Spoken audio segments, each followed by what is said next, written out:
Acelera aí apresenta Fala Aí, um papo sem filtro sobre gestão, empreendedorismo e comunicação. Bem-vindos ao Fala Aí, o podcast do Acelera Aí, focado em você, empreendedor, que nos segue, que nos acompanha, que está aqui no Fala Aí desde o início. A gente tem aí uma sequência de episódios muito legais. Eu tenho uma das coisas que mais me orgulham aqui nessa jornada do Acelera Aí, é exatamente aqui o Fala Aí, porque ele é um canal de comunicação, a gente abre a voz para vocês falarem com a gente. Eu respondo todos os dias perguntas sobre episódios aqui, a gente já trouxe nomes incríveis para debater, para conversar com vocês. E eu tenho tido relatos incríveis de empresários que têm me ligado e falado, cara, peguei aquela dica no episódio da Giovana e tá dando certo, peguei aquela dica no episódio do Cauã, tá dando certo, aquela dica no Nardon, que é sócio do G4 Educação, que tá dando muito certo. Então isso me anima muito a gente produzir cada vez mais, tá aqui produzindo conteúdo com muita dedicação para vocês. Hoje o episódio me deixa um pouco nervoso, porque eu sou fã, por muitos anos eu nunca amanhecia meu dia de trabalho sem assistir ela, no jornal que eu considerava mais importante, porque fala da nossa vida diária, né? O jornal que trata da cidade sempre fala da nossa realidade, do que acontece no nosso dia a dia. É uma honra ter você aqui, Glória Valim. Nossa, gente, que abertura, Hoje eu tô nervoso, porque eu sou fã. Gente, para, que isso? Quer um chazinho? Tenho saudade de você de todos os dias de manhã, preciso dizer aqui, não. Mas agora eu durmo. Ah, sacanagem. Não, eu acordava 3 da manhã e entrava às 4. Eu não acordo como eu acordava antes, preciso ser sincero contigo. Eu gosto hoje. Você quer que eu grave uma mensagem pra você acordar todo dia? Você põe no seu mas celular. Posso te falar? Com muitas pessoas que eu falo isso, muita gente tem saudade de você logo cedo. Né? Porque era diferente, né? Você tá ali tomando um cafezinho e ir pro dia de trabalho, escutando ali o Bom Dia São Paulo, era dá saudade. Engraçado que o Bom Dia, você falou uma coisa muito interessante, né? O Bom Dia, apesar de ser um telejornal, televisão, a gente fazia ele de um jeito que ele parecia rádio. Então, muita gente ouvia o Bom Dia São Paulo. Mas era isso. Porque tava fazendo as coisas, botando criança para ir pra escola, não sei o quê, fazendo café da manhã, e ouvindo, né? É isso. E era o sentimento de resenha, né? De que parecia que você estava na sala de casa, a gente conversando. Batendo papo. É isso. E não que eu não tenha mais isso hoje, mas não tenho mesmo... São outras fases. Outras fases. Mas eu tenho saudade dessa obrigada. Fase. Tua carreira incrível, né, Glória? Né? No jornalismo, essa credibilidade, Eu também falo uma coisa, nenhuma crítica ao que está acontecendo hoje. Acho que é sobre momentos, ciclos diferentes, vamos falar assim. Sim. Mas também era um ciclo do jornalismo que dava voz ao povo. O jornalismo raiz, a gente brinca, né? Eu tenho tanta saudade. São escolas diferentes, assim, são momentos diferentes, né? Mas a minha trajetória de jornalismo, eu falo que é o jornalismo raiz. É aquele que você estava ali para ouvir a população e para defender sempre a população. Então, a gente tinha até pelo menos assim, eu aprendi isso desde a faculdade, levei isso para a minha vida e levo até hoje, que na hora que a gente exibia uma reportagem no ar, não é que você não vai mostrar o que é bom do poder público. Também é papel do jornalista mostrar o que é bom. Mas vamos combinar que temos muitos problemas ainda que precisam de tratamento. É isso. E aí, quando você mostrava uma reportagem que tinha problema e a pessoa responsável, o político responsável, falava, nossa, muito boa reportagem, você falava, fiz droga, fiz errado, cometi algum erro, porque era para incomodar, não era para ele agradecer e dizer que era bom. E quantas vezes também eu não vi que vocês apontavam ali problemas sérios da cidade que virava pauta e resolvia. E resolvia, sim, né? Porque a intenção era resolver. Às vezes a burocracia faz com que o poder público não olhe esses detalhes e não resolva. Eu gostava muito disso. Né? Quando vocês mostravam e fazia a movimentação, quebrava a burocracia, que é normal que exista, mas eu achava um valor enorme disso. Vocês quebravam a burocracia e o cara da população tinha o benefício de ver aquele problema resolvido. E você sabe que o jornalista, quando começa, a gente brinca que vai fazer sempre buraco de rua. Né? Porque é ir lá para o bairro, mostrar mesmo e tal. Eu nunca, na minha vida, reclamei de fazer um buraco de rua. Porque a hora que você chega na comunidade, são comunidades que não têm escuta. Ninguém escuta aquelas pessoas. Então, quando a gente chega, alguém veio para me ouvir.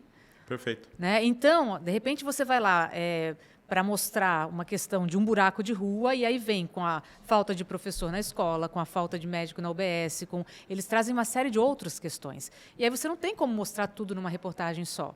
Mas o mais importante é você escutar o que aquelas pessoas estão ali para falar. Porque mesmo que você explique que não tem como resolver naquele dia o problema, só de dar ouvido, aquelas pessoas já ficam mais aliviadas, porque finalmente alguém veio escutar. E aí, a hora que você vê aquele problema específico que você foi lá mostrar sendo solucionado pelo poder público, valeu o dia. Valeu o dia. E vocês fizeram, é marcante para mim, vocês fizeram uma coisa que, pelo menos até hoje, eu nunca vi mais ninguém fazer. Vocês davam duro na população também. Eu lembro daquela história do lixo, né? Que vocês iam lá e mostravam. Sim. Poxa, população, peraí, vocês querem, a gente está aqui cobrando, mas faz a parte de vocês também. Não joga o lixo aqui. Eu achava genial. É como no transporte público, o pessoal que fica na porta do trem, né? É isso. Gente, já é caótico, né? Aí se o cidadão ficar na porta do trem, ninguém consegue entrar, ninguém consegue sair, é cruel, né? Cruel. Vamos colaborar também.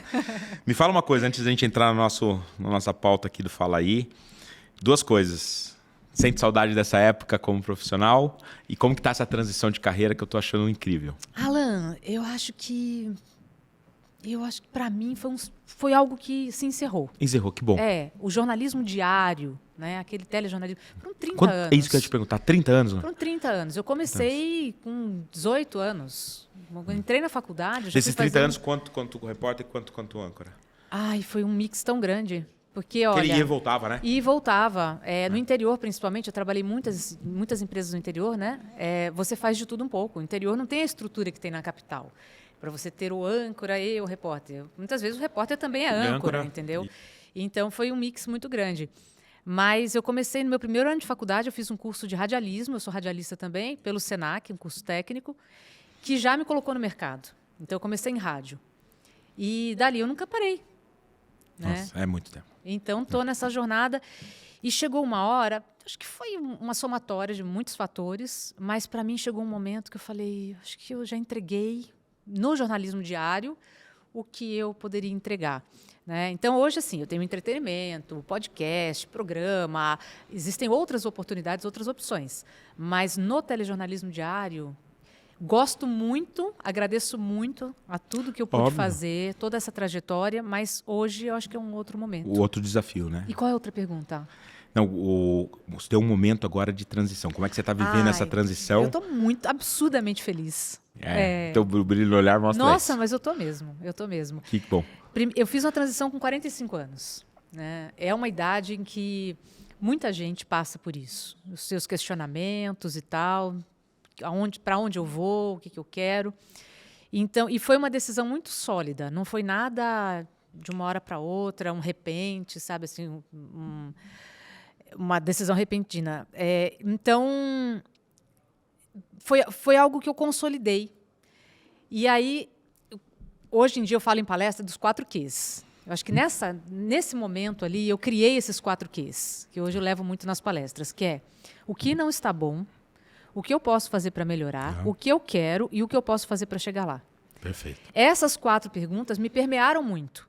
Eu fiz muito essas perguntas para mim. E a hora que eu comecei a responder, eu tracei o meu direcionamento. Puxa, agora eu já sei. Né? Então, o que não está bom, o que eu posso fazer para melhorar, eu tentava fazer. O que eu quero e o que eu posso fazer para chegar lá. E foi isso que permeou a minha transição de carreira. Então, por isso que eu falo que foi uma decisão assim, muito, muito consolidada, muito sólida. Quanto tempo, Glória?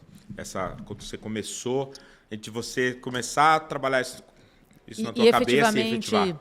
Foram de 2 a 3 anos. Tá vendo? É importante. 2 a 3 anos.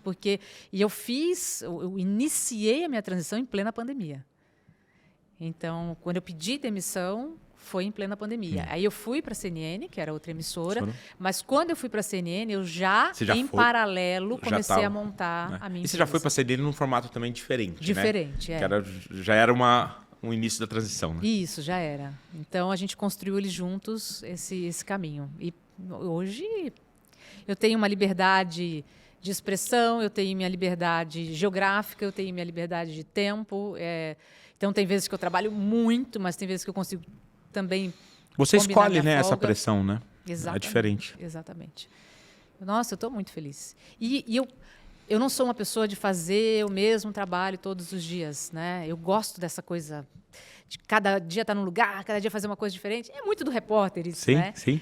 Então, hoje eu posso fazer isso. Então, cada dia, hoje eu estou aqui, amanhã eu estou dando uma palestra, depois eu estou num evento, depois eu dou media training, depois tenho um podcast.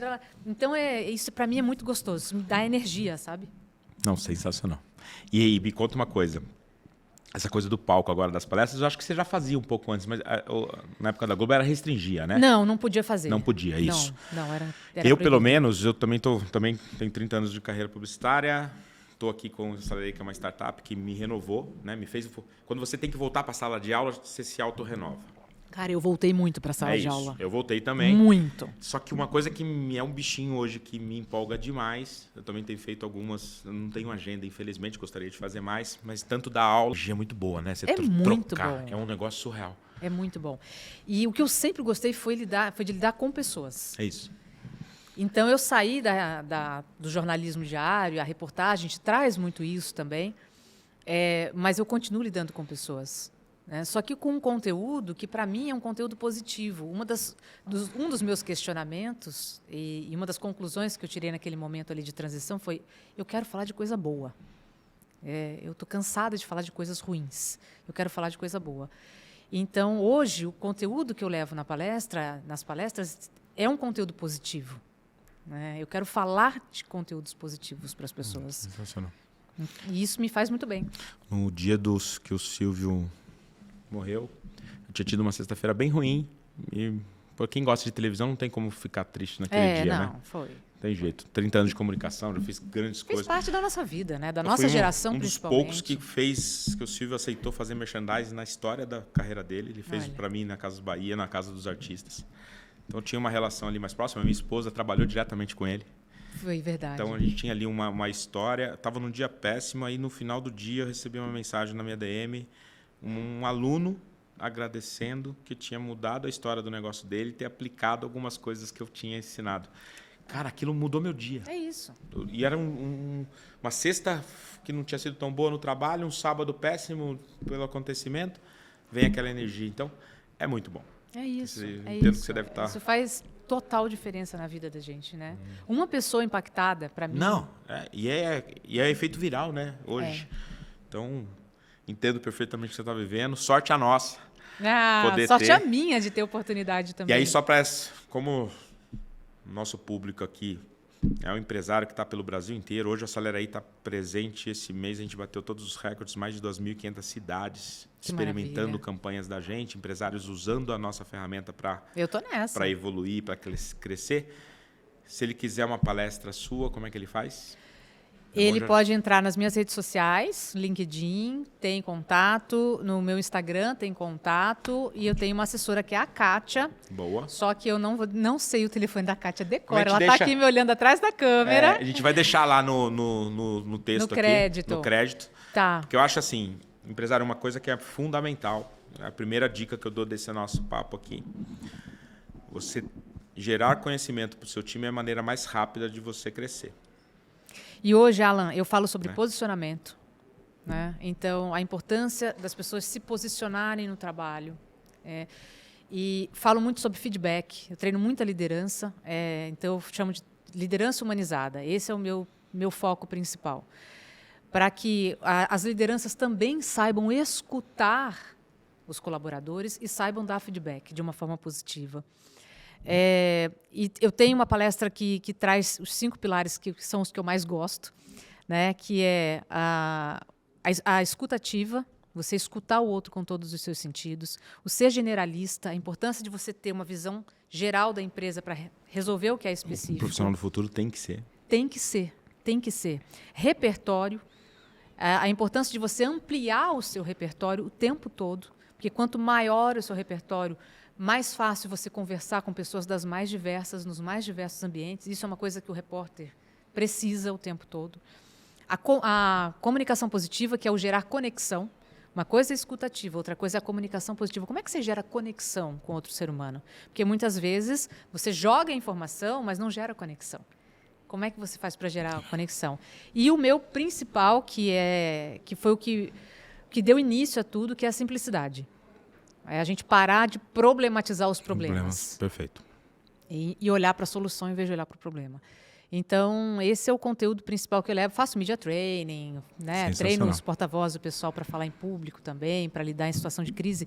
Mas esses pilares são, para mim, fundamentais. Empresário, você não sabe o tamanho da oportunidade que está na tua frente. Sério, o que eu estou falando aqui agora. Porque pegar 30 anos de bagagem da Glória e conseguir condensar isso nesse conteúdo que você está disponibilizando hoje é de uma riqueza absurda. Então, preste atenção, são poucas oportunidades que a gente tem assim no mercado. É muito rico, pode transformar de verdade o teu negócio. Fica aqui o nosso primeiro recado, nossa primeira dica do Fala Aí com a Glória. Eu vou entrar aqui agora na nossa pauta. A gente tem alguns quadrinhos que eu não preparo vocês, porque eu acho que a espontaneidade é muito boa. Vou até tomar aqui meu conteúdo da caneca, pode falar o primeiro quadro é o Conta um Segredo Aí, Glória. Quero um segredo que se eu der um Google aí sobre você, eu não vou encontrar no Google. Algo que você não tenha comentado, pode ser profissional, pode ser pessoal. Algo que você fala assim, poxa, isso daqui eu nunca comentei, aconteceu na minha carreira, mas eu nunca comentei com ninguém. Cara, eu não sei se eu já contei para alguém a história da onça. Mas me conta, então. Não me lembro, aqui. Pode ser que tenha vazado para alguém alguma vez. Não, vamos lá. Só o headline aqui já me deixou. A história da onça. Quando eu trabalhava... Já gostei. Uma das afiliadas que eu trabalhei foi em São José dos Campos, no interior aqui de São Paulo. Vanguarda Paulista. Vanguarda, E aí a gente cobria o litoral norte de São Paulo e tal. E era um final de semana, eu e o cinegrafista, éramos só em 2 na equipe. Eu e o cinegrafista, a gente tinha descido para cobrir algumas matérias no litoral e tal. E a hora que a gente estava subindo, o pessoal passou um rádio. Naquela época, gente, não tinha esses radinhos Nextel, não tinha celular, nada disso. Na serra, ainda mais, não funcionava. Então, era um rádio que tinha no carro. Tipo aqueles rádios de polícia, com aquele fiozinho enroladinho, rádio sabe? Que o caminhoneiro usa. Isso. E aí passaram um rádio e falaram... A gente estava na região de Paraibuna, que é a subida ali da serra, do mar, para voltar para São José. Falaram, Glorinha, passa na zona rural de Paraibuna, porque tem uma onça em cima da árvore. E a comunidade toda ali da região esvaziou as casas com medo da onça. Isso era um final de tarde. E a onça estava lá desde cedo. E aí nós fomos, né? Final de tarde e tal, nós fomos. E tinha uma onça parda, enorme, em cima da árvore. E aí, cara, a onça está em cima da árvore. A nossa animação, a nossa empolgação foi maravilhosa, né? E aí, como estava entardecendo, o cinegrafista tinha um equipamento chamado Sangam, uma coisa antiga assim, do jornalismo, que era uma bateria grandona, assim, pesada, que você pendurava no ombro. E aí tinha era um foco assim, de luz bem forte, que você segurava com a outra mão para iluminar. E ele, com a câmera, ele falava... Ele era um pernambucano, já faleceu, gatinho querido. E ele chamava todo mundo de gatinho e gatinha. Ele falava assim, gatinha, gatinha, joga a luz na cara da onça. E nós dois, embaixo da árvore... Você está brincando. Eu jogando a luz na cara da onça e ele com a câmera, assim, para ele pegar a imagem. E a onça fazia assim... Você tá doido. E a gente lá, até fazer... Se não bastasse isso, tem uma parte da reportagem que é a passagem. É só para contextualizar. Ela estava desde cedo na árvore, então ela estava com fome. Eu não pensei nisso, não. Você não pensou? Ela devia estar com fome. Aí, como se não bastasse isso, a passagem é a hora que o repórter aparece na reportagem, né? Aquela hora que o repórter aparece falando alguma coisa. Dá um destaque para alguma coisa. E aí, eu falei, vamos gravar a passagem, porque vai cair a luz e tal. Viro eu de costas para a árvore com a onça, cinegrafista ali, gravando. Gravei, com a onça fazendo atrás de mim aqui. Beleza, fechamos a matéria. A hora que a gente está saindo, entra um carro da Polícia Ambiental, passa assim, onde vocês estavam? A gente estava gravando a onça. A onça está em cima da árvore. A gente falou, tá lá ainda, né? A gente conseguiu gravar. E a gente super feliz, a gente conseguiu gravar a onça. Cara, nós tomamos uma lavada. É lógico. Daqueles caras. Vocês não têm noção do que vocês fizeram, do perigo. Ela tá lá desde cedo. Era um dia de calor, verão. Ela tá sem comer, ela tá sem beber água. É isso. E a gente voltou assim com a orelha murcha, sabe? Falou, caramba, meu, olha o risco que a gente... Não tinha noção. Com a luz ainda na cara dela. Mas a reportagem foi pro ar. Mas é o ímpeto do jornalista, né? Mas ali foi muita ignorância também. O ímpeto foi muito alto, né? Caraca. E a matéria foi pro ar? Foi pro ar. Sensacional. Também se não fosse, né? Brincadeira. TV Então, Vanguarda, São José dos Campos. Essa é uma história que eu não lembro se eu contei para alguém a história da onça. Já está registrado aqui no Fala Aí. Vamos ver se a gente acha, se tiver alguma coisa no Você YouTube. sabe que eu já procurei, não achou? porque era uma época que não tinha internet, YouTube, tudo do jeito que tem hoje. Não achou? Eu não achei. Então eu vou fazer o seguinte, eu sou amigo do pessoal lá do TV Vanguarda, eu vou ligar lá para ver se eles conseguem na biblioteca deles. Conseguir, se tiver esse arquivo ainda, vai ser legal, viu? Eu vou tentar conseguir, me lembra, tá, Vicky? Vamos lá, sensacional, começamos muito bem. Nosso próximo quadro é uma coisa muito comum em tanto os empresários que vêm, quanto os artistas. Todo mundo tem muito marcante na sua carreira o momento que a gente chama de acelerei.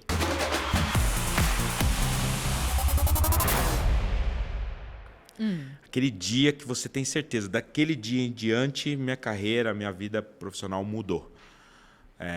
Compartilha com a gente que dia foi esse. O dia como jornalista ou o dia da minha virada você que sabe. De transição? O que você quiser compartilhar com a gente. Porque para mim é claro que você teve esses 2 grandes momentos, né? Eu tive 2 grandes momentos. Como jornalista, eu acho que foi lá no começo, assim, quando eu nem... Eu em terceiro colegial, terceiro ensino médio, desculpa, gente, entregando a idade, que eu ia fazer letras. Né? E cada vez que eu pensava assim, letras, aquilo não entrava na minha cabeça. E eu fui conversar com um professor de literatura e perguntar o que é isso, né? Como é que é a profissão?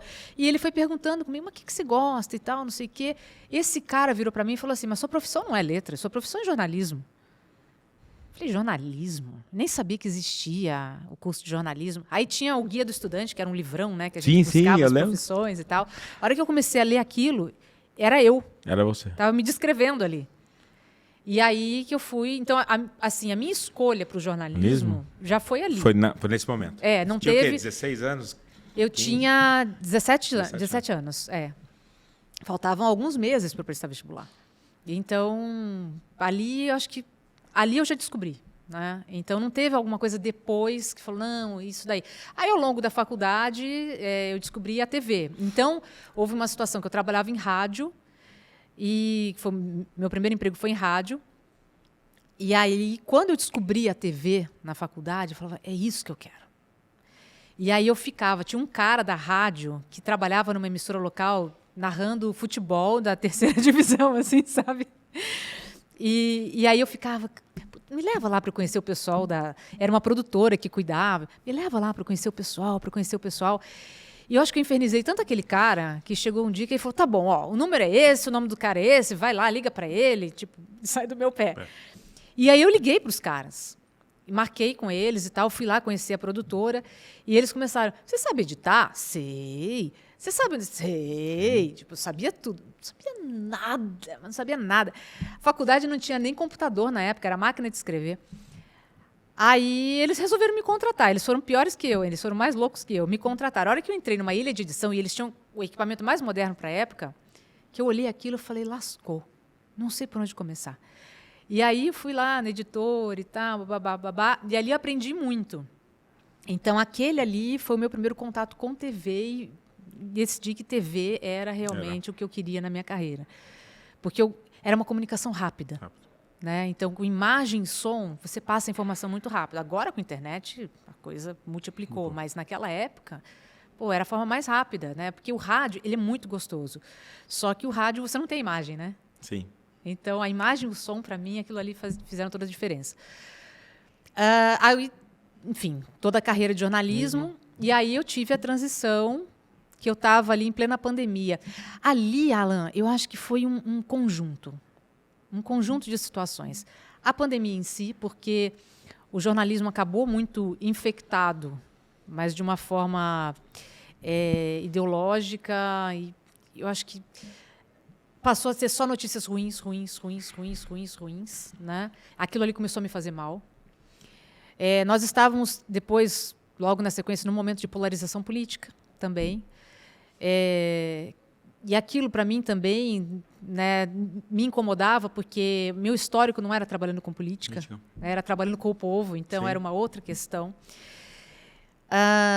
Um pouco de falta de perspectiva, tá, tô aqui. E aí, qual é o próximo passo? Esse próximo passo nunca vinha, não tinha nenhuma previsão, nenhuma perspectiva, nem de mudança de horário e nem de algo a mais. Então, acho que quando juntou aquilo ali, numa conversa com liderança e tal, eu cheguei em casa e falei para meu marido, até o final do ano eu saio. Ele falou, o que você vai fazer? Eu falei, eu vou para o mercado corporativo, mas eu não sei o que eu vou fazer ainda, porque era plena pandemia, né? Sim. Mas foi uma decisão interna que eu tomei. Falei, até o final do ano eu saio. E ali, 2 meses, acho que nem isso, 1 mês e meio depois, eu recebo um convite da CNN. Falando, olha e tal, você quer vir? E eles traziam um pouco desse a mais que eu queria, sabe? E aí, o que mais eu posso oferecer? Que era a questão do entretenimento, enfim, era uma empresa nova e tal. Eu não pensei 2 vezes. Então, já tomei a decisão. Eu conversei com eles num dia, assinei o contrato, pedi demissão no 3º. Então, foi uma decisão ali. Mas quando eu resolvi pedir demissão, eu sabia que a minha ida para a CNN não seria uma ida para a carreira como jornalista. Ali já era meu momento de transição, né? Ali eu tinha a possibilidade, por exemplo, de fazer eventos, de fazer outros conteúdos, mexer com outros conteúdos que até então eu não tive oportunidade. Então, ali foi realmente a minha virada de chave. Sensacional. Aqui ficam, acho que, 2 super dicas para você, empreendedor. Eu falo sempre, né? Eu vejo muito empreendedor, Glória, querer lançar um negócio, começar, de fato, empreender por uma decisão financeira. Poxa, tá dando dinheiro agora vender caneta, então vou montar um negócio de vender caneta. Não. Sem nenhuma paixão. Não. O que para mim é muito... Tem que brilhar os olhos. Que é muito forte nessa lição que eu quero destacar aqui para nossa audiência, é isso, né? Desde lá dos 17 anos, quando você tinha certeza que você queria ser jornalista, você tomou a decisão pelo teu coração, pelo que te brilhou aí, o que fez o teu coração bater mais forte. É invencível isso. Sim. Quem toma a decisão baseado nisso, supera qualquer desafio. Quando você tenta ir por um caminho só porque é uma oportunidade, porque surgiu ali na tua frente um caminho, você não resiste às dificuldades. Exatamente. Né? O que faz você superar as dificuldades, e a gente sempre vai ter, elas sempre vão existir, é quando você tem paixão pelo que você faz. Então, detalhe. Foque nisso. Detalhe. Todas essas movimentações tiveram questionamentos externos. Então, quando eu cheguei, desde lá, da adolescência, quando eu cheguei para os meus pais e falei que eu ia prestar jornalismo, foi um susto para eles. Então, um veio... E assim, não era por maldade, tá? Era por preocupação. Sim, sim. Você tem noção de quantas apresentadoras de jornal tem? Você não enche nenhuma mão. Aí outro veio, esse ambiente é um ambiente ruim, é um ambiente tóxico, não sei o quê. Mas não... Eu ouvi aquilo e falei, não, mas é isso que eu quero. Meu coração falava para mim, é isso aí. E da mesma forma que quando eu fiz a mudança, né, essa virada de carreira, eu também tive colega falando para mim, mas da onde você vai tirar, como é que foi a palavra? Da onde você vai tirar, não é conteúdo, tem uma outra palavra, para falar sobre isso, né? Da onde você vai tirar, tipo... conteúdo para falar sobre isso. E eu, naquele momento, você sabe que eu até me questionei. Eu falei, puxa, mas da onde eu vou tirar? Da onde eu vou tirar? Aí eu parei e pensei, falei, como assim da onde eu vou tirar? O conteúdo já está todo aqui. Claro que a gente trabalha por excelência, né? Então, a gente sempre tem que estudar. Eu, pelo menos, sou assim. Estudar mais. Então, eu caí no mundo do marketing aí para... A partir do momento que você monta uma empresa, que você vai empreender, você tem que entender um pouco. Claro. E ali... A hora que eu caí no seu mundo, Alan, falei, meu Deus, por onde eu começo isso aqui, né? Então, a gente estuda e aprende o tempo todo. Mas o principal é brilhar os olhos. Você tem que ter certeza de que aquilo ali vai te motivar todos os dias. Quando eu trabalhava no Jornal de Madrugada, o começo ali para acordar 3 horas da manhã não é natural para ninguém, né? Cara, era difícil sair da cama muitas vezes. Então, eu saía da cama, tomava o café, achava minha roupa com a lanterninha, ia tomar banho. A hora que eu entrava no elevador, eu falava, pior já foi. É isso. Então eu vou fazer do meu dia o meu melhor dia. É isso. Né? E aí eu chegava com esse astral. Mas porque eu gostava do que eu fazia. Que eu acho que era o que eu sinto um pouquinho. Essa saudade. Você me traduziu agora porque que a gente sente tanta saudade. Você estava sempre bem, né? O seu humor A gente não acordava bem, mas quando ligava ali no Bom Dia, tava tudo certo. Pô, cara, eu já saí da cama 3 horas da manhã, já tô aqui, então vamos fazer um dia bom, né? O ponto mágico ali agora eu entendi. Mas é isso mesmo, e não tem como. Eu tenho estudado muito alguns números, né? Infelizmente no Brasil, pouco mais, menos de 30 é ruim. Mais de 20% das empresas que nascem sobrevivem ao segundo ano, e 70% não. Eu venho tentando investigar o porquê, né, dessa mortalidade de empresa tão grande em 2 anos. Um dos fatores já diagnosticados muito importante é isso. O cara começou o negócio sem paixão. O segundo é falta de planejamento, aí vem outros. Mas o principal que eu já identifiquei é esse. As pessoas começam a fazer algo ou porque viu alguém que estava ganhando dinheiro com aquilo, vou fazer aquilo também. E zero paixão sobre aquilo. Não vai dar certo. Não dá. Porque aquilo se torna um peso. É isso. Fica aqui o nosso primeira grande lição do nosso papo. Recadinho aqui para nossa audiência, Glória. Eu não sei fazer ainda direito, mas você que nos segue no Spotify, no YouTube, no Instagram, nosso investimento aqui para fazer esse conteúdo é muita dedicação, tanto da nossa agenda, da agenda dos nossos convidados, que abrem mão aí de um horário importante da agenda deles. E o que eu venho aprendendo nesses últimos tempos é que compartilhar conhecimento volta com uma velocidade muito rápida. Então, o que a gente pede aqui para nossa audiência, compartilhe, clique aqui, segue a gente, tanto lá no YouTube quanto no Insta, põe o sininho lá para tocar. Quanto mais vocês compartilham, mais incentiva a nossa estrutura aqui de gerar esse conteúdo para vocês. Então, é esse o nosso pedido. Nosso próximo quadro, esse é muito legal, eu gosto muito, porque sempre vem momentos bem inspiradores. Eu chamo Me Deu Inveja.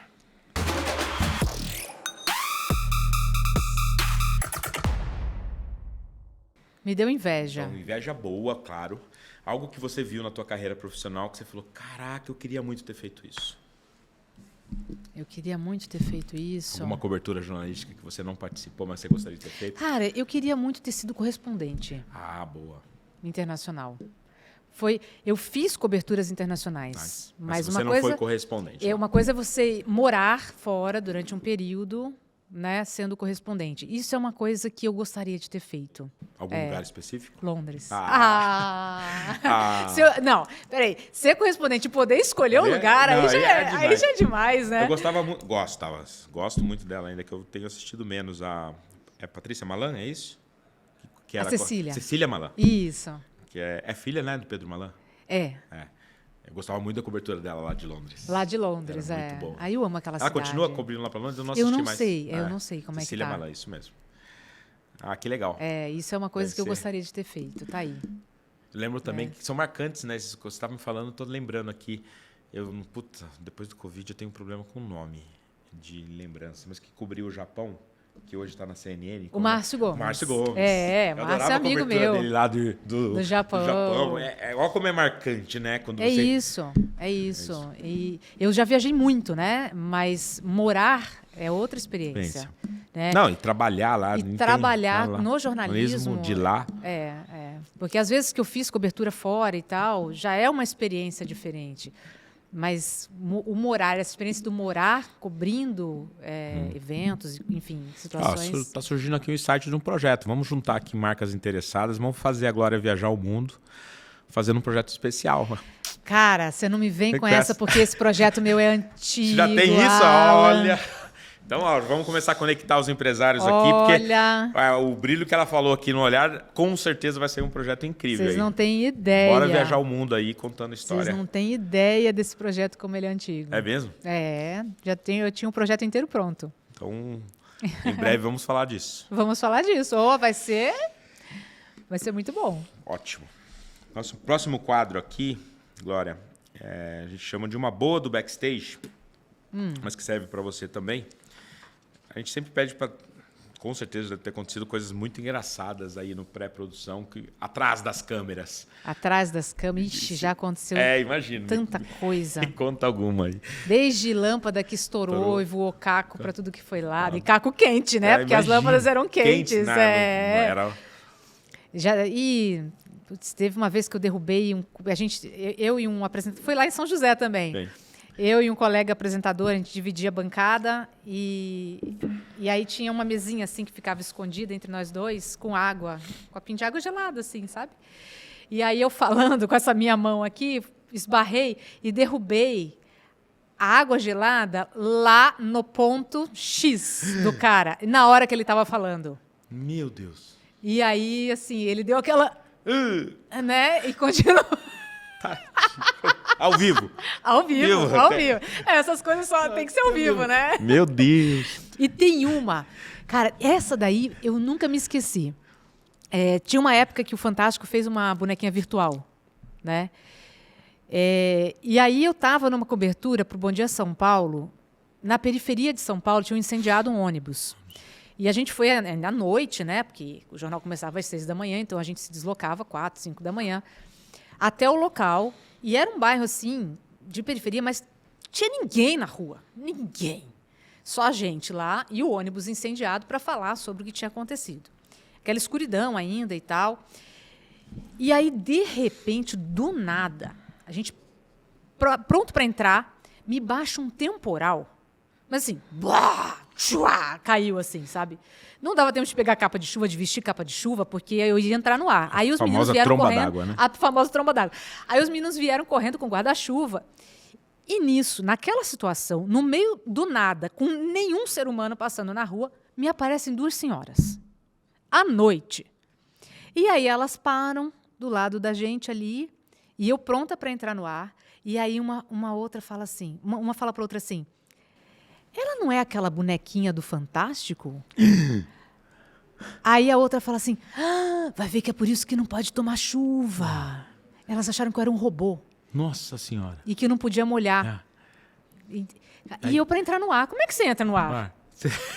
Né, para falar de uma queima de ônibus e tal, com as duas olhando para minha cara e fazendo esses comentários. Cara, eu tinha que respirar e contar até 1000, assim, para não rir, sabe? Então, essa daí foi uma também que eu segurei, assim. E teve várias, nossa. Não, imagina de manhã ainda, quanta coisa ali ao vivo. Ao vivo já deve gerar muito. Robozinho do Fantástico, gente. Robozinho do Fantástico é sacanagem. Robozinho do Fantástico, E me lembra uma coisa, nessa trajetória ali do jornalismo, além do Bom Dia Praça, você fez SP1?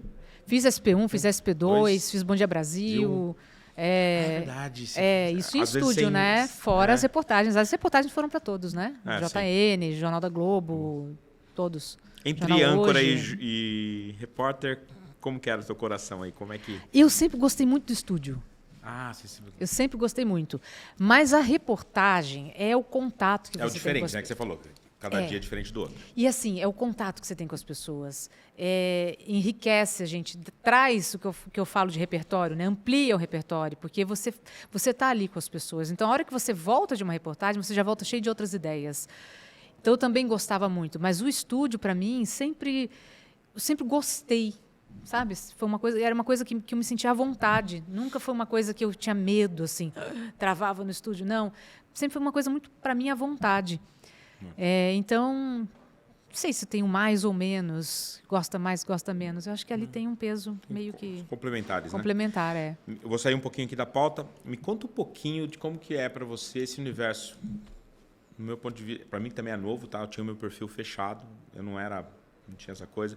Até que o meu conselheiro aqui, um dos meus conselheiros na Acelera aí, é o Alfredo Soares. Ele chegou um dia para mim e falou, cara, você tem que abrir o teu perfil, porque o Acelerei precisa ter uma pessoa. Uma pessoa, uma cara, né? Uma cara. Se não for você vai contratar alguém. Aí eu fiz conta, falei, vou abrir o meu perfil. Vou abrir o meu, vai sair mais barato e tal.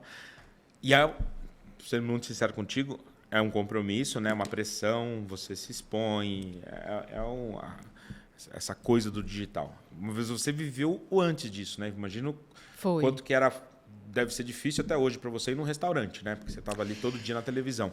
Como que é lidar com isso? E agora, como é que é lidar com isso nas redes sociais?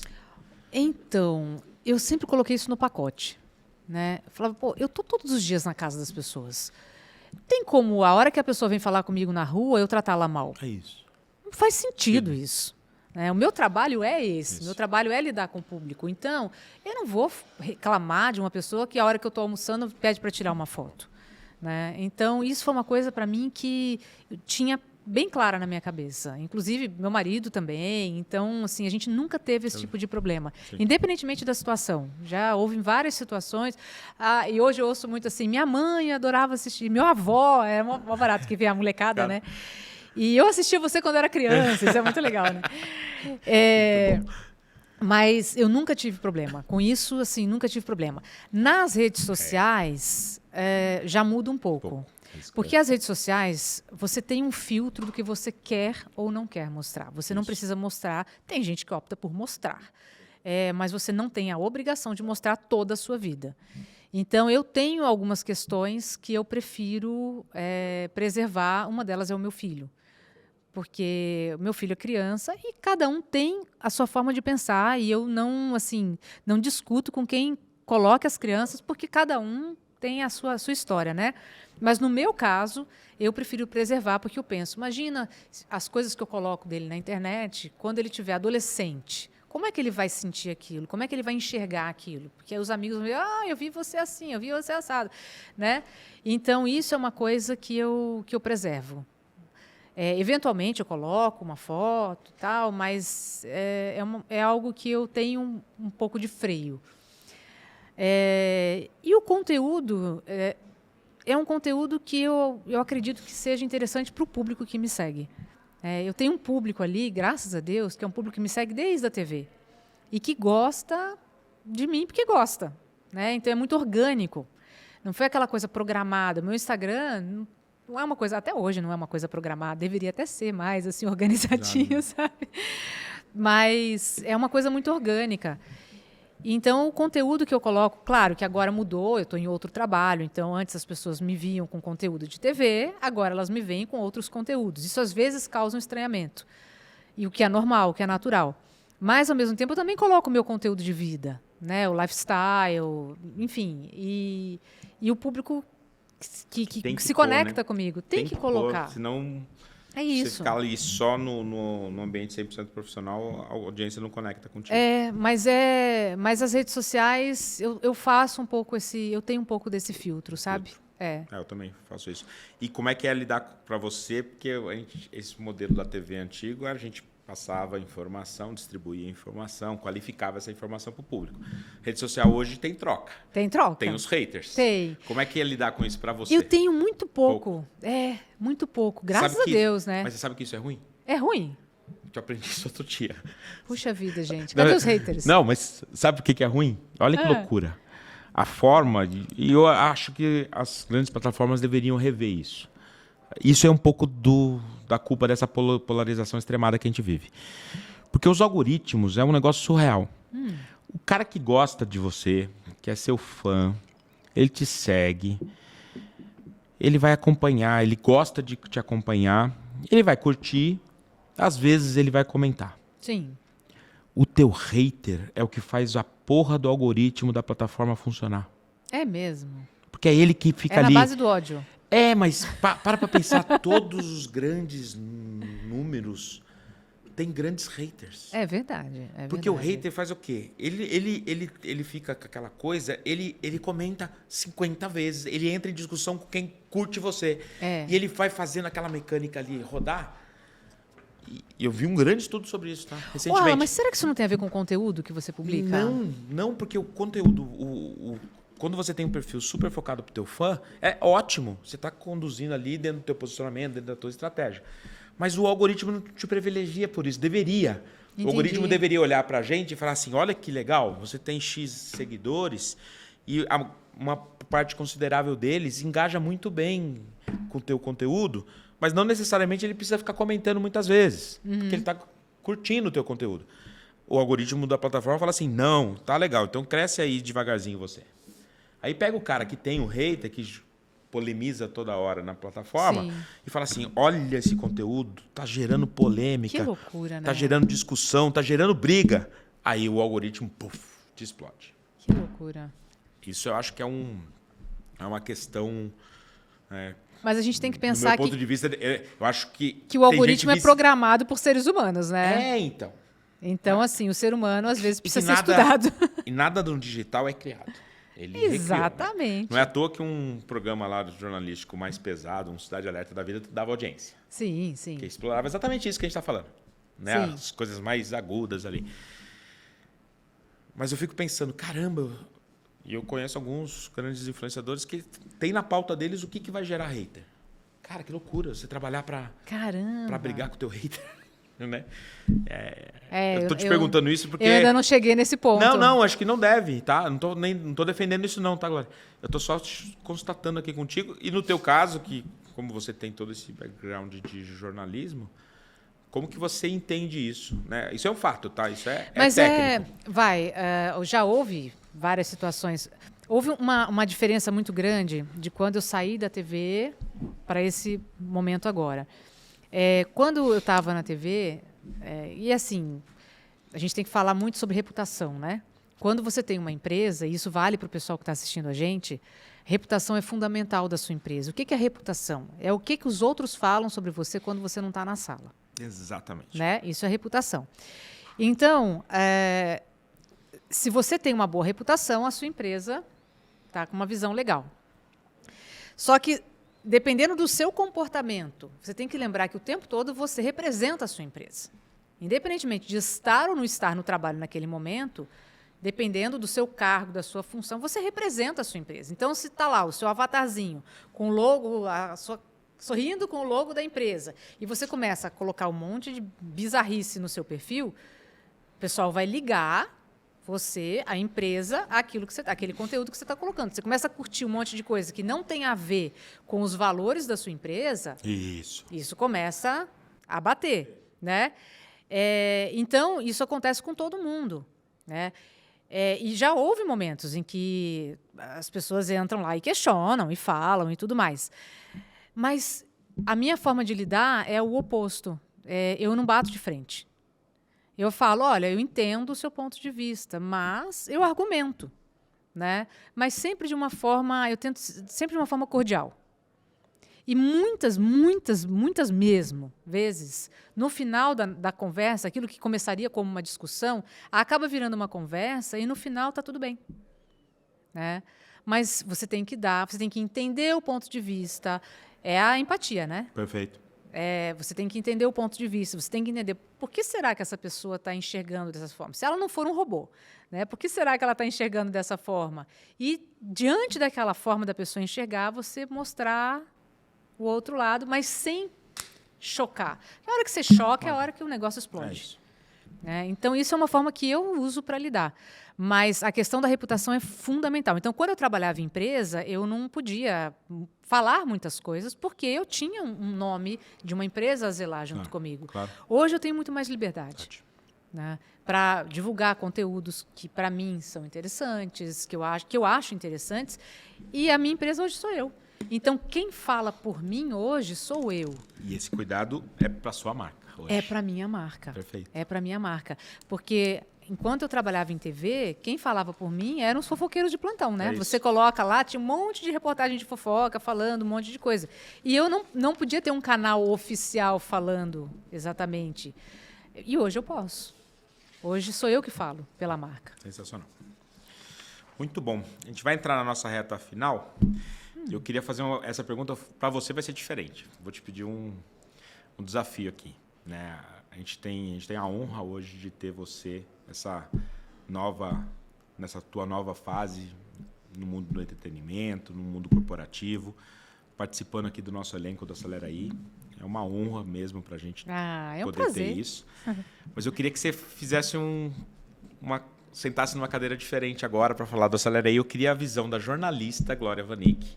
Se tivesse que dar uma notícia para explicar o que é o Acelera Aí no teu ponto de vista. Agora que você conhece a gente, mas não como participante, como jornalista. E aí eu sei que como jornalista vai ser mais dura aqui comigo, talvez. Mas não tem problema. Para te entrevistar? Não, eu quero a tua visão como jornalista falando do Acelera Aí. Porque o jornalista tem uma visão mais... não é crítica, né? Tem uma visão mais...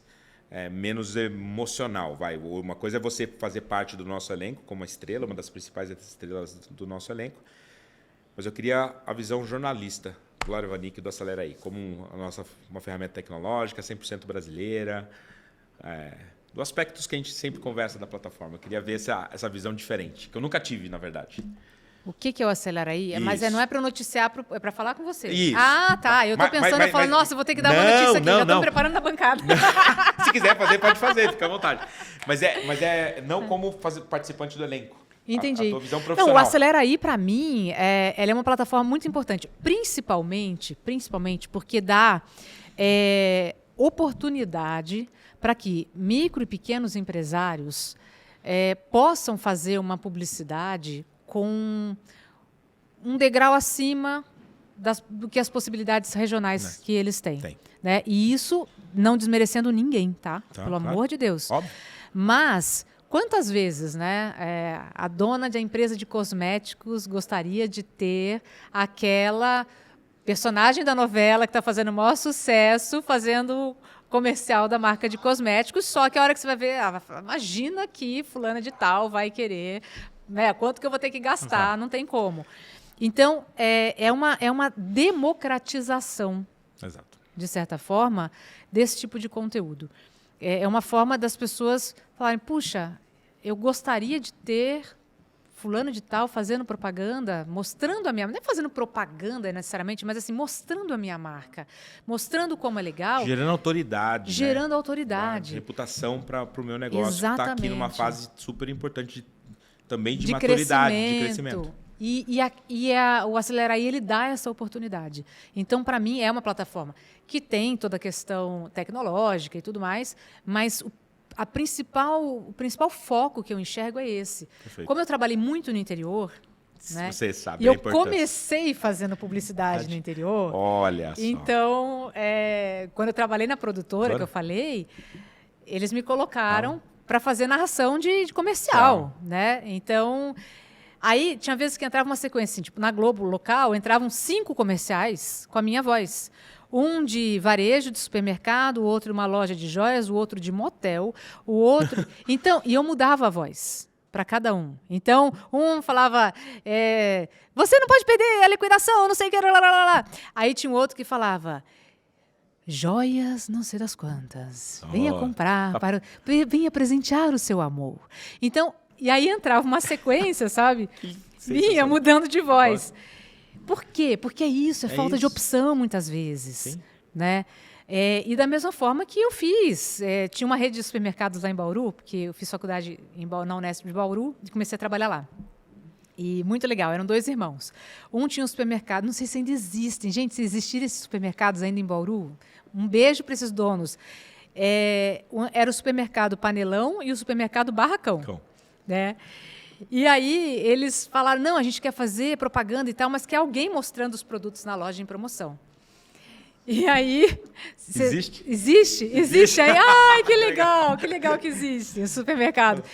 E aí os donos da produtora, que eu falei que eram mais loucos do que eu, falaram, Glorinha, cara, era antevéspera de Natal, assim e tal, você precisa, a gente vai botar assim uma roupa vermelha, uma touquinha de Mamãe Noel, você faz a propaganda? Eu falei, vai rolar grana? Não, a gente paga extra. Eu falei, paga extra, tá valendo, fazemos tudo. Vamos nessa. E eu era meio cheinha, assim, eles me puseram um blazer vermelho, com uma touquinha de Mamãe Noel, e eu pegava assim, frango sadia, não sei quantos reais, o quilo, né? Então eu comecei fazendo isso. No interior. Que legal. E aí eu sei as necessidades que tem os micro e pequenos empreendedores, principalmente no interior. A dificuldade de acesso, muitas vezes, a personagens, né, a pessoas e tal, a nomes que estão, basicamente, nas capitais, principalmente no Sudeste e tal.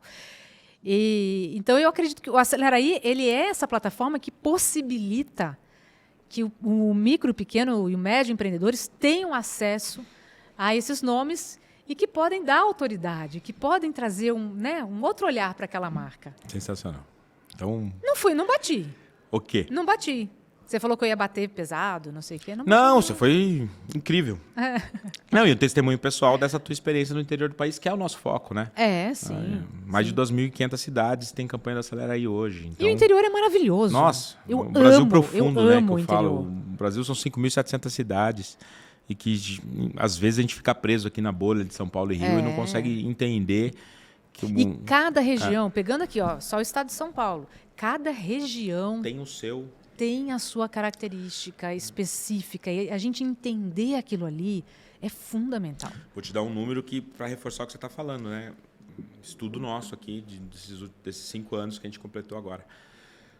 Apenas 3% das empresas brasileiras tinham acesso a fazer uma super campanha, super estruturada contigo, por exemplo. Agora que você está na tua época de jornalismo, você não podia, agora você pode.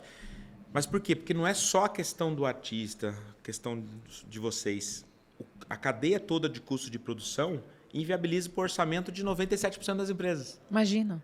Então, a gente também equaliza essa questão, né? O democratizar o acesso, que você fez a leitura muito importante, é na cadeia toda também de produção, né? Porque quando a gente faz aqui, você participou da nossa diária, né? Que a gente otimiza muito, ela continua custando muito, né? Tem a qualidade toda ali de uma grande campanha. Igual, só que a gente vende isso fragmentado.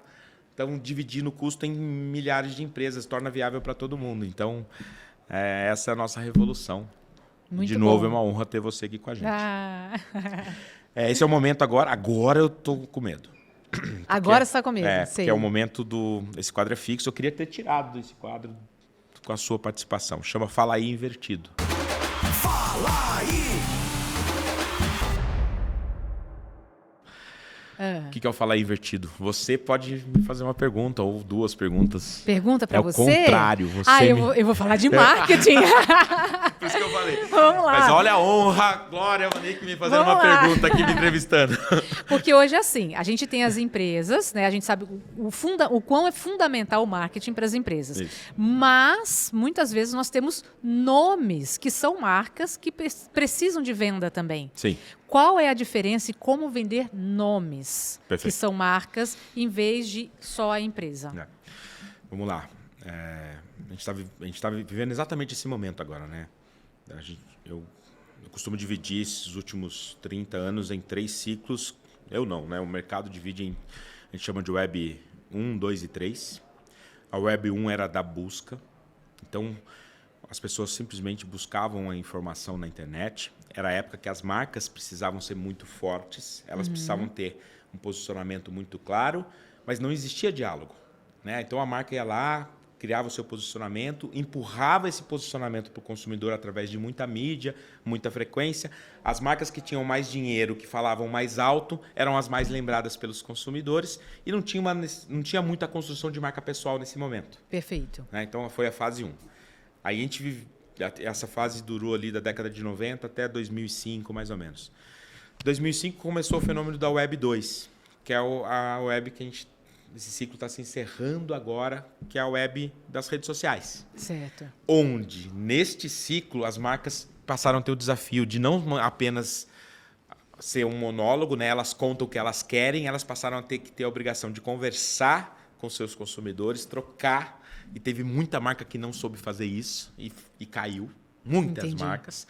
E começou a surgir a importância das pessoas também construírem as suas marcas.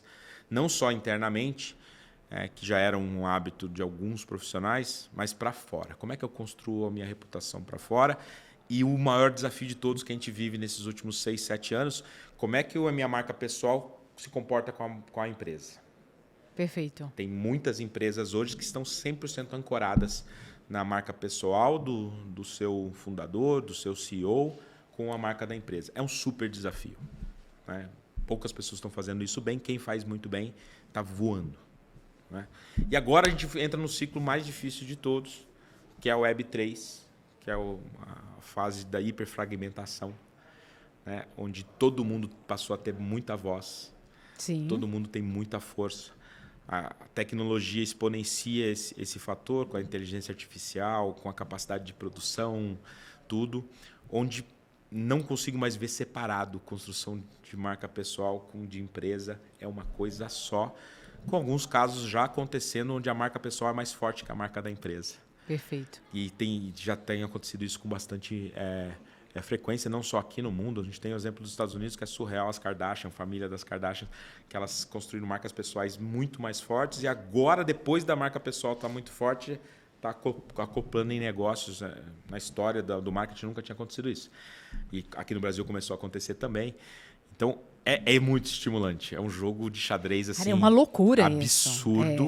isso. Sendo que quem está aqui hoje na Web 3 que não tem esses fundamentos do que aconteceu nessas três, na pré-internet, na Web 1 e a Web 2, está cometendo erro. Entendi. Porque acha que é velho. Não. É o DNA. Tem que ter. Se você precisa entender muito bem para você surfar aqui. Obviamente que o que era feito lá na década de 80 não funciona mais hoje. Mas você entender como que era o modelo mental das pessoas lá. Esse modelo mental continua. A forma é diferente hoje, mas você tem que entender. E eu vejo muito profissional 100% baseado em performance, entende muito de performance, mas não entende de construção de marca. E agora, aí eu acho que fica o recado final sobre a sua pergunta, que é ótima. Precisa ter uma valorização, novamente, dos fundamentos de construção de marca. Porque o movimento mais raso, vamos falar assim, dos 5 segundos, de tudo que passa muito rápido na internet, não está construindo marca. Está deixando tudo muito raso.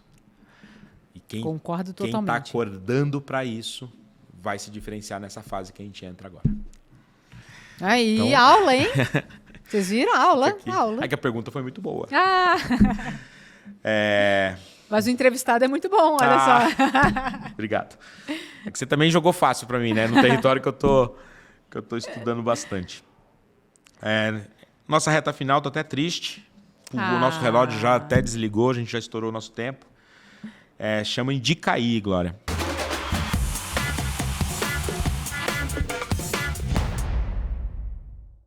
Indica aí. Que é para a gente deixar aqui para nossa audiência, para o nosso cliente do Acelera aí, para nossa audiência, dicas que você considera importante. Um livro que mexeu contigo. Livro que mexeu comigo? Que você gostaria de recomendar. Ai, putz, não sei se tem um livro exatamente que mexeu, mas tem livros que eu gosto, são os da Agatha Christie. São sensacionais. Eu adoro aquilo como narrativa, como construção de personagem, como... Não são esses livros que explicam, obviamente, mas a hora que você começa a ler, começa a perceber como que ela construía a história, como que ela construía os personagens... Eu sou viciadíssima nos livros da Agatha Christie. Eu gosto muito também, e ela tem uma coisa que é muito bom, né? Que às vezes as narrativas de hoje, ela te faz pensar. Pra caramba. Parece que não é que nenhuma crítica aqui, pelo amor de Deus, mas os conteúdos recentes, parece que você só é uma passagem, você não te estimula a pensar, né? Um livro da Agatha você tem que pensar muito. Você tem que pensar, você fala, mas não é possível. Mesmo você pensando muito, dificilmente você vai acertar o final, né?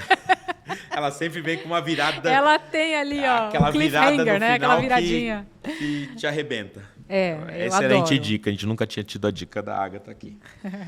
Um filme? Pode ser série? Pode. Bom, tem uma série que eu sou fãzoca, que é Outlander. Sensacional. Adoro. Aquela passagem do tempo que vai de um lugar para outro. Sensacional. E o estudo histórico que eles fizeram, né? Para eu não vi a última temporada ainda, não tive tempo. Eu tô esperando a próxima já. Tô assim, na ansiedade. E eu assisti uma recentemente chamada Fomos os que Tiveram Sorte. É uma pergunta. Fomos os que Tiveram Sorte? Ela é uma série de 8 episódios. E ela conta, se eu não me engano, a história do bisavô da diretora. É uma história real, baseada em fatos reais. É uma família de judeus da Polônia e na época da Segunda Guerra, né? E aí essa família se espalha, né?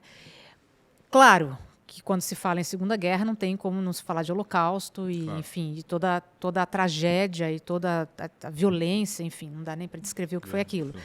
Mas ela não é uma série baseada, assim, focada em momentos de violência exposta, sabe? Assim, não são aquelas coisas que você olha, além de tudo que a gente já sabe, mas não tem aquelas cenas mega chocantes, exploradas. Ela é mais focada nas histórias das pessoas, né? Claro que tem campo de concentração, claro que tem a realidade do que aconteceu ali. Mas o foco principal está na história dos personagens. O que acontece com aquela família. E eu achei ela excepcional. Achei ela muito bem construída. Qual plataforma, você sabe? Não vai lembrar. Putz, agora você me pegou. Aqui. Eu não sei em qual que está. Quando a gente colocar a dica, vamos colocar qual plataforma. Essa eu não lembro agora. Zero problema. Além do seu perfil do Instagram... Além do meu perfil do Instagram... Que a gente vai colocar aqui, um que você indica. Que você gosta, que tem um conteúdo... Inclusive uma pessoa que eu entrevistei no meu podcast, que é a Marina Guaranha. Ela não conheço. A Marina Guaranha, eles são um casal, eles viajam pelo mundo, mas eles eles fogem do lugar comum. Eles fogem daqueles destinos mais tradicionais. Eles vão a lugares diferentes. E assim, a edição dos vídeos, o conteúdo que eles trazem é fantástico. Fantástico. Então, basicamente é ela quem aparece, o marido é que grava. E ela é sensacional. Então eu adoro, acompanho super o perfil dela. Boa. Tá da aqui, Marina. Tá super registrado. Você usa bastante o LinkedIn, não? Guaranha é com GN, GNA. LinkedIn eu uso, opa. Tem algum perfil pra que você mim é uma gostaria ferramenta. de indicar? Eu tenho acompanhado bastante o LinkedIn, tenho gostado bastante. Tem o Alexandre Pelais é um cara que eu adoro. Já entrevistei também. Já? E é um amor de pessoa. Eu não conheço. Eu gosto muito do Ricardo Amorim, tem um perfil... Ricardo Amorim também traz os conteúdos muito legais. LinkedIn mas tem um conteúdo mais muito. profundo, né? Sim. Quem produz para o LinkedIn, produz artigos ali, tem coisas riquíssimas ali. E podcast, você tem algum para indicar? Eu tenho o meu, né? Boa! E tem o do Acelera Aí também, que é bom. Fala aí. Mas fala um pouquinho mais, inclusive, do seu podcast. O Conexões. O Conexões, ele é... do Flow, né? É uma parceria com o Flow. E fica porque o Flow tem várias verticais, então a vertical que a gente está é o Flow News. Tá. E o Conexões, ele tem como fio condutor as viagens, mas ele não é um programa sobre dicas de viagem.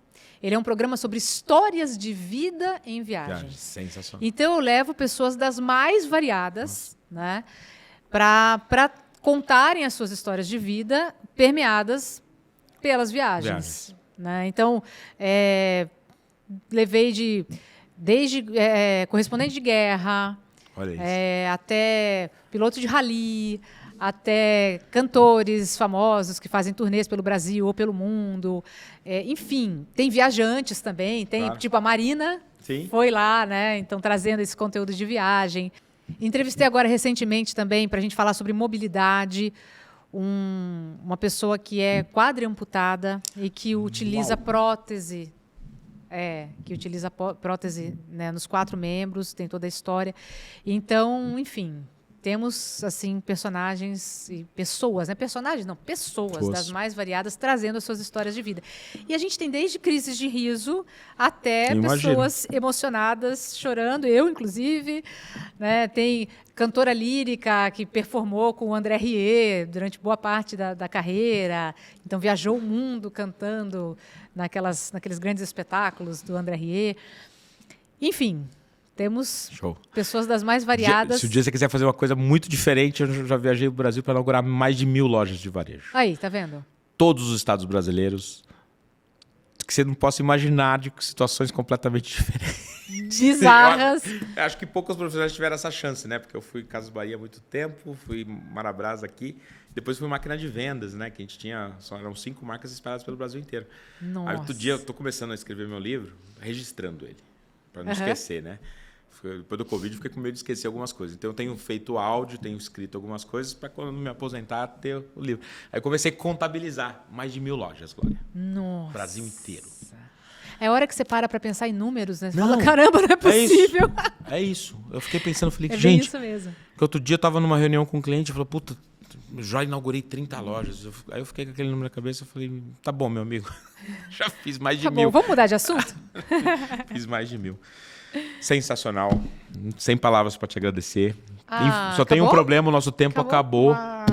Que está muito gostoso. Depois a gente faz um episódio 2. Muito obrigada. Mas uma honra mesmo. Um capítulo especial aqui na nossa história do Acelera Aí, na história do Fala Aí. Ter você aqui com a gente. Muito obrigada. Foi um prazer energia enorme. Energia ótima. Você sabe já que eu foi. adoro. Sim. Adoro Acelera Aí, adoro o Alan. A gente tem uma energia boa mesmo. A gente fez um primeiro trabalho juntos, né? Fora do Acelera Aí. Foi incrível. O feedback, inclusive, do time lá foi ótimo. A gente vai estar fazendo muito mais coisas juntos. Com certeza, contem comigo. Te deixar lembrança. Contem comigo, vocês que estão aí assistindo também, contem comigo. Quando você abre, eu até vou dar um recado sobre isso, tá? Gente. É uma lembrança nossa. Que chique, olha a caixa. Só a caixa já... Não sei se quebra. Não quebra não. Um recado super importante aqui, antes da Glória abrir aqui a caixa e mostrar para vocês. A oportunidade que é ter profissionais como você na comunicação, né, Glória? Acabei não falando aqui, erro meu. Porque nesse propósito nosso de acelerar a curva, e o nome é por isso, né? Poucas vezes eu falo sobre isso. O nome Acelera Aí nada mais é do que, para o teu negócio acelerar, para o teu negócio crescer, não é a performance aqui no funil de estratégia de comunicação, é um funil, muita gente hoje foca só aqui no fundo do funil, na performance. Não está errado, mas isso daqui não constrói marca. Eu sempre acreditei na minha carreira, todos os grandes negócios, todos os grandes cases de sucesso são cases onde a performance aqui do fundo de funil é eficiente, óbvio, mas construção de marca, de coisas memoráveis aqui no topo do funil é o que faz a sua marca ser sustentável, é o que faz você gerar lucro. Quando a tua marca cresce só na performance, você não consegue isso. Então, quando a gente viabilizou grandes nomes estarem aqui no topo do funil da tua marca, você acelera a curva de crescimento. E, de verdade, não hoje falando aqui como um profissional que está dentro do Acelera Aí, a oportunidade que você tem de construção dessa reputação, dessa autoridade, com nomes como a Glória, que está aqui com a gente, Evaristo Costa, que está aqui com a gente, Regina Volpato, que está aqui com a gente. Outra querida. Grandes profissionais que construíram a sua carreira também no jornalismo, é a chance de ouro, gente. Não estou aqui vendendo, não. Estou falando como profissional de marca. Se eu estivesse fora do Acelera Aí, eu estaria fazendo essa mesma recomendação e estaria usando absurdamente, porque sempre foi meu sonho ter grandes profissionais que construíram a sua carreira no jornalismo fazendo comunicação. Você tem essa chance. Né? Às vezes eu dou uns chacoalhões em alguns empresários que eles não estão atentos para isso. Então, não é porque a Glória está aqui, não. É uma oportunidade real do teu negócio, dar um salto quântico de reputação e autoridade dentro do seu mercado. Então, não perca essa dica. Use bastante e depois volta a falar comigo. Eu garanto aqui que o resultado do teu negócio vai mudar de patamar. E comunicação é fundamental nela? Não existe negócio. É fundamental. Não existe negócio sustentável de longo prazo que não soube trabalhar a comunicação. Exatamente. Se tem um fato permanente de sucesso, que você olha assim, não, essa empresa ancorou ela na tecnologia. Vou dar um exemplo aqui para vocês. Recente, todo mundo conhece. O iFood. Ficou 8 anos ali na tecnologia. Quando que ele estourou? Você olha a história do iFood, ele olha o gráfico dele, ele faz isso. Quando ele fez comunicação. Exatamente. De massa. Então, ele era sempre uma empresa excelente. Quando fez a comunicação, fez a história. Uma das maiores empresas mais bem avaliadas no mundo, a Apple. Ela explodiu naquele campanha épica de 1984, quando finalmente Steve Jobs teve a consciência que não adiantava ele olhar só o aspecto do design do produto, só o aspecto. Ele entendeu que a comunicação ia mudar a história. Quando ele fez, isso não estou falando não, tem história dele falando isso, né? Que ele trouxe o presidente, sabe dessa história? Que ele trouxe o presidente de uma grande empresa de refrigerantes, que sabia fazer muito comunicação, não entendia nada de tecnologia, não entendia nada de construir um computador. E o Steve Jobs, quando ele sacou isso, ele falou, não, eu quero o presidente dessa empresa para vir para cá.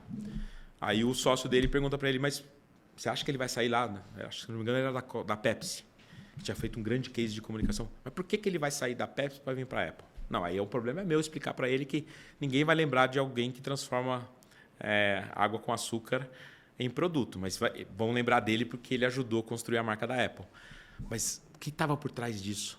Ali acordou que sem a comunicação, sem o marketing, exatamente, o negócio dele não existe. Às vezes você tem um baita de um produto legal aí na região, mas se você não souber comunicar esse produto para sua audiência, não gerar conexão com a sua audiência, você não fica com ele ali na mão, você fala, cara, mas meu produto é muito bom, por que eu não consigo vender? E o contrário, você já percebeu que o contrário brasileiro, às vezes o cara que tem um produto menos eficiente, pior, mas soube fazer comunicação, ele cresce. Exatamente. E quem tem um produto, às vezes, o serviço... Na área de serviço tem muito isso. Muitas vezes o melhor prestador de serviço de determinado segmento não é o líder porque não soube fazer comunicação. Exatamente. Fica aqui esse recado. Perfeito. Hashtag fica a dica. Olha, gente, olha o que eu ganhei. Quase não gosto dele. A nossa tem caneca. E tem livros. A gente falou disso hoje, que é a importância da marca pessoal, né? Varejo Insights. Esse é o Varejo Insights. Esse eu colaboro com a escrita desse livro. E esse é do nosso conselheiro aqui, Alfredo. O Alfredo. Falando Todos Somos Uma Marca. Tem um capítulo especial que conta a história da Acelera Aí, como que o Acelera Aí entrou nesse universo atual. Perfeito, maravilhoso. A gente maravilhoso. gosta de presentear. E tem um presente extra que a gente vai inaugurar com você. O que é o presente extra? Ai, meu Deus, eu tô ficando até com medo.